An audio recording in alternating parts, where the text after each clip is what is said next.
সব দোষ আমার, আমি ওকে মারধর করে। কি রাজকুমারী হয়ে মালিনীর ছেলের সঙ্গে? ছি ছি ছি ছি ছি ছি, তুমি এত নিচে নেমে গেছো? প্রেমের কোনো উঁচু নিচু ভেদাভেদ নেই বাবা, যদি থাকতো। তোমার জন্মদাতা পিতার মুখের উপরে এই নির্লজ্জ প্রেমের যুক্তি প্রদর্শন করতে তোমার এতটুকু লজ্জা হলো না?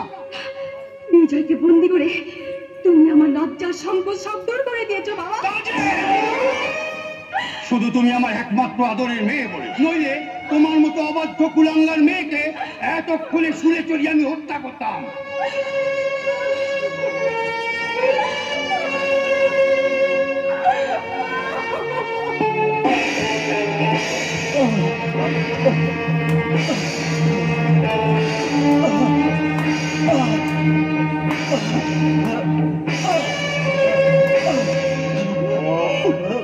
প্রেমের কি স্বাদ! মালিনীর ছেলে হয়ে রাজকুমারীর সঙ্গে প্রেম!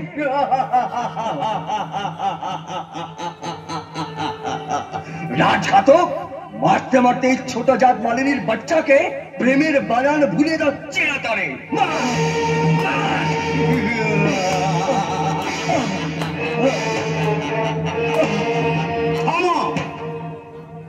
অজ্ঞান অবস্থায় আঘাত করলে সে সঠিকভাবে আঘাত উপলব্ধি করতে পারবে না।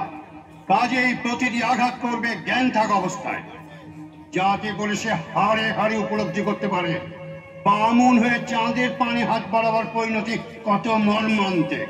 ঠিক ঠিক বলেছেন মহারাজ। আর শোনো, জ্ঞান ফিরলেই 7 দিনের জন্য ওর বুকে পাথর চাপা দিয়ে রাখবে। যথা আদেশ মহারাজ। এই নিজে ওকে।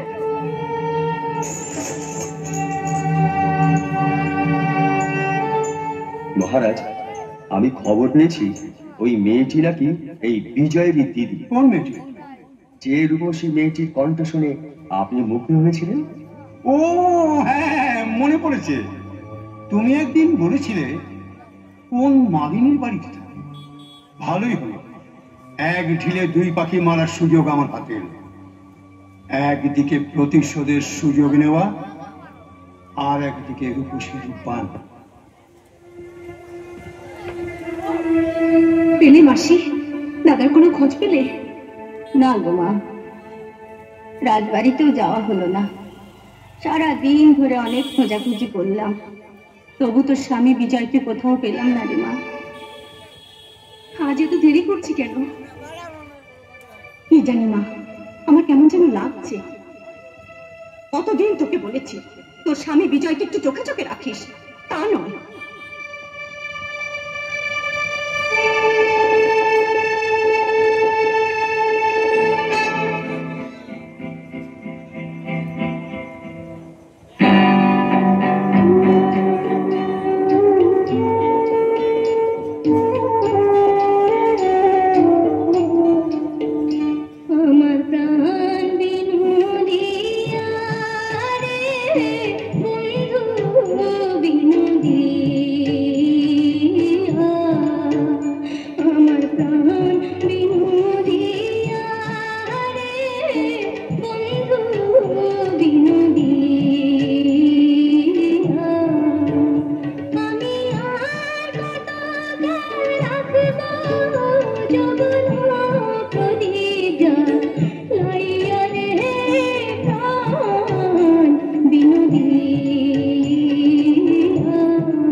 রাজা গোবিন্দ প্রসাদ তোমার রূপে মুগ্ধ, তাই তিনি তোমাকে সসম্মানে ডেকে পাঠিয়েছেন। সাবধান লম্পট।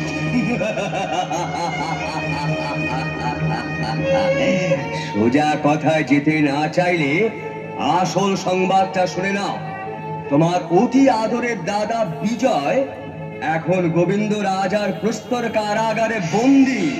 সে এখন পাথর বুকে নিয়ে মৃত্যুর প্রহর গুনছে। কি বললে? আমার দাদা বন্দী? দাদা কোথায় যাচ্ছ সুন্দরী? আমরা তো যাবো। এই চলো।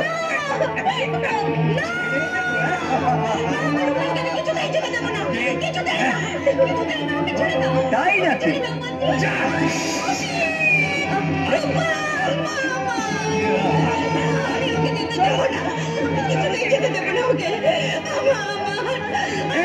তোরা দাঁড়িয়ে দেখছিস কি? নিয়ে যা।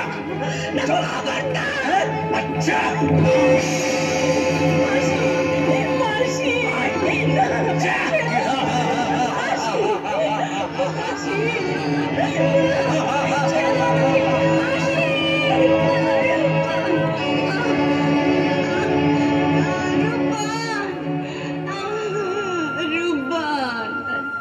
আমি তোকে ধরে রাখতে পারলাম না রে মা, আমি তোকে ধরে রাখতে পারলাম না। ছেড়ে দাও আমাকে, ছেড়ে দাও, ছেড়ে দাও আমাকে।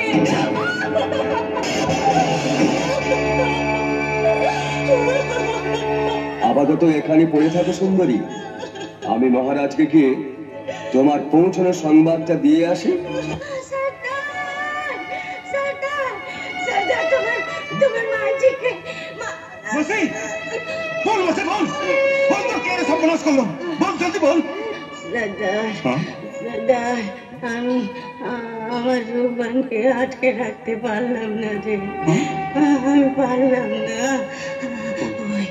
ওই গোবিন্দ রাজার লোকজন ধরে নিয়ে গেল।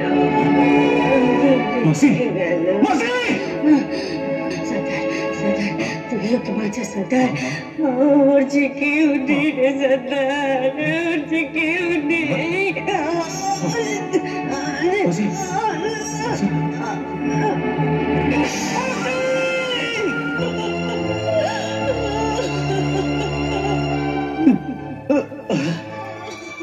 দিদি, দিদি, দিদি, দিদি, দিদি,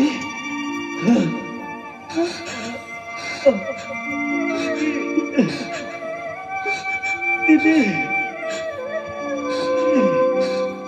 আমি আর পারছি না দিদি, আমি আর পারছি না। দাদা, দাদা, দাদা, এই অসহ্য যন্ত্রণা আমি আর সহ্য করতে পারছি না দিদি।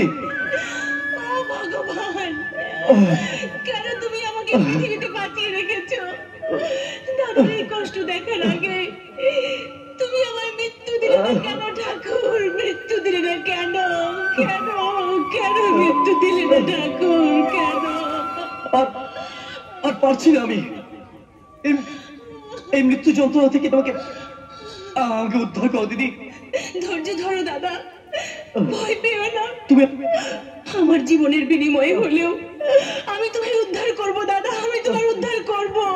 না না সুন্দরী, তোমার এই রূপ থাকতে তোমার দাদার জন্য তুমি জীবন দিতে যাবে কেন? আপনি কে?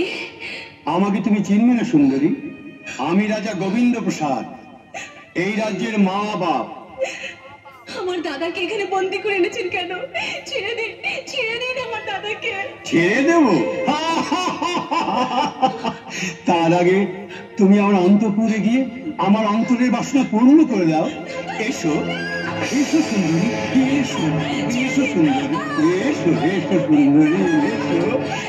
দম্পট রাজা আমার আমার দিদির দিকে হাত বাড়াতে বলে দিচ্ছি। ছেড়ে দে। এসো সুন্দরী, এসো। ছেড়ে দে ওকে। ছেড়ে দেব? আমার ইচ্ছা পূরণ না হওয়া পর্যন্ত স্বয়ং ভগবানও তোমাকে চালাতে পারবে না, চালাতে পারবে না।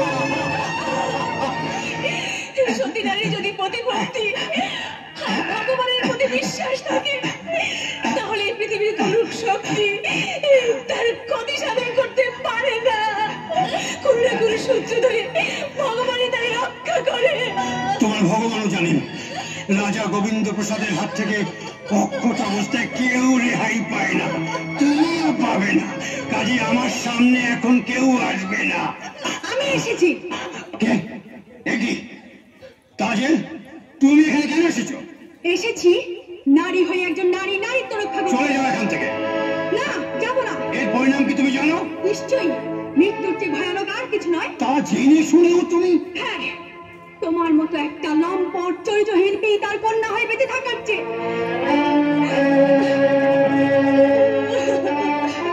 এই ব্যভিচারে প্রতিবাদ করে মরে যাওয়া অনেক ভালো। তাজেল! চুপ করো। ওই পাপ মুখে আমার নাম আর তুমি কোনোদিন উচ্চারণ করবে না।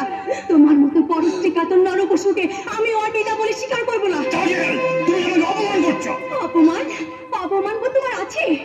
যদি থেকে থাকে তাহলে এক্ষুনি এই স্থান ত্যাগ করো, নইলে আমি নিজে গিয়ে সমস্ত রাজ্যময় ঢোল পেটিয়ে তোমার এই কলঙ্কের কথা প্রকাশ করব। না না তাজেল, তাহলে আর এক মুহূর্ত বিলম্ব না করে এখান থেকে চলে যাও, যাও।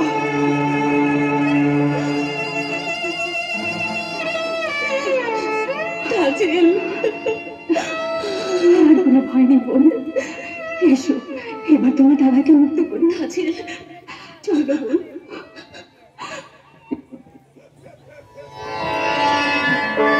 আমি মানি না। এখন আমি অবুঝ শিশু নই, এখন আমি বড় হয়েছি। আমার ভূত ভবিষ্যৎ ভালো মন্দ বোঝার ক্ষমতা হয়েছে। কিন্তু তাই বলে বৌমাকে তো তুমি ফেলে দিতে পারো না। তোমার বৌমা হিসেবে ফেলে দিল।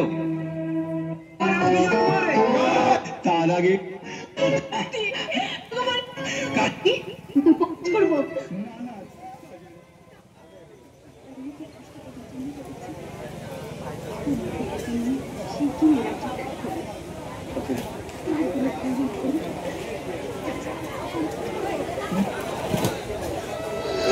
কোনো ভয় নেই বোন, এসো এবার তোমার দাদাকে মুক্ত করি। তাজেল, চলো বোন।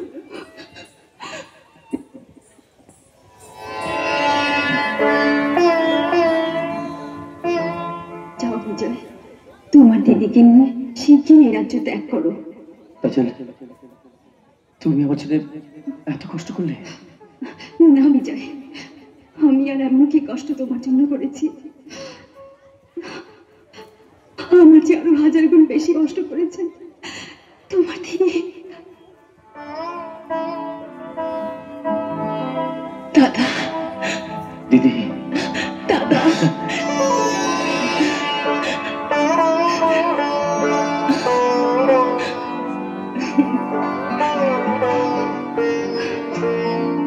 আর এক মুহূর্ত বিলম্ব করো না বিজয়।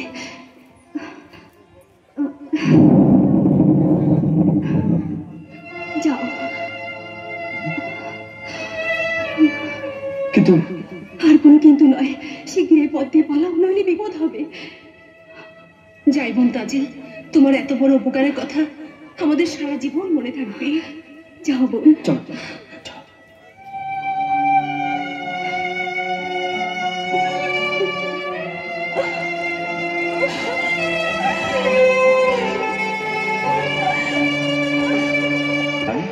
তোদের 1.5 যুগের নির্বাসনের মেয়াদ শেষ হয়েছে, এবার তোদের ফিরে যাওয়ার পালা।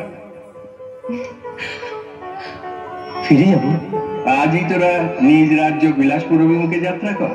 কিন্তু বিলাসপুরের পথ যে আমরা চিনি না বাবা, কি করে যাব? আমি চিনি মাইজি, তুই চিন্তা না করিস। সর্দার, সর্দার, প্রতি নারীর গতি ওই ভগবানই করেন মা। বোম শঙ্কর, বোম বলে না।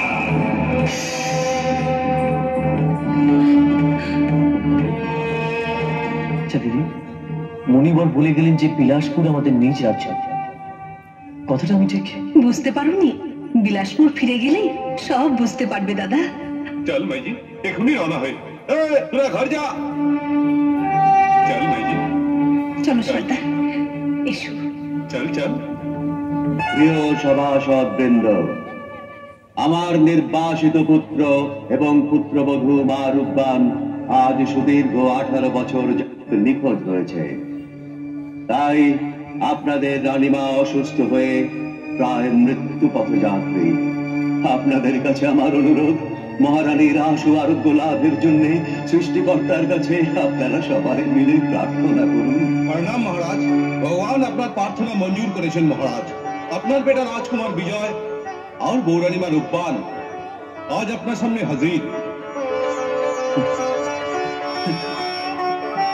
মা রূপবান, বিজয়,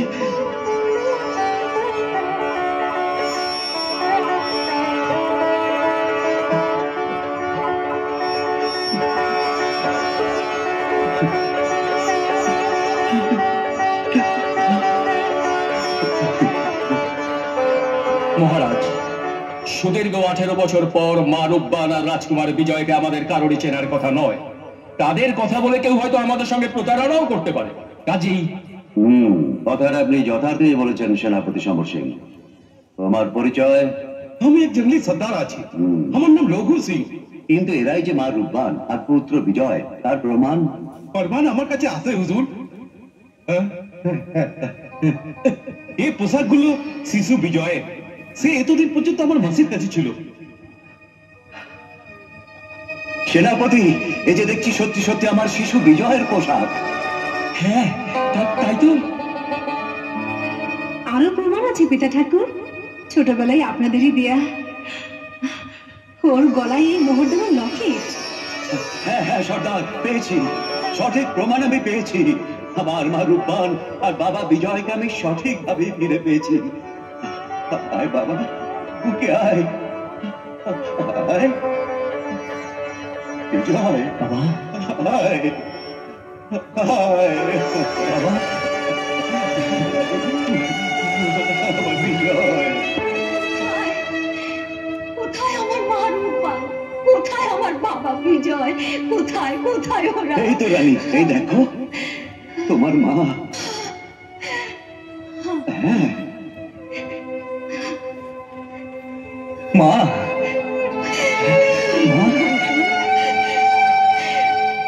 বাবা বিজয়, মা রূপা, আমার বাবা, আমার বাবা, আমার বাবা।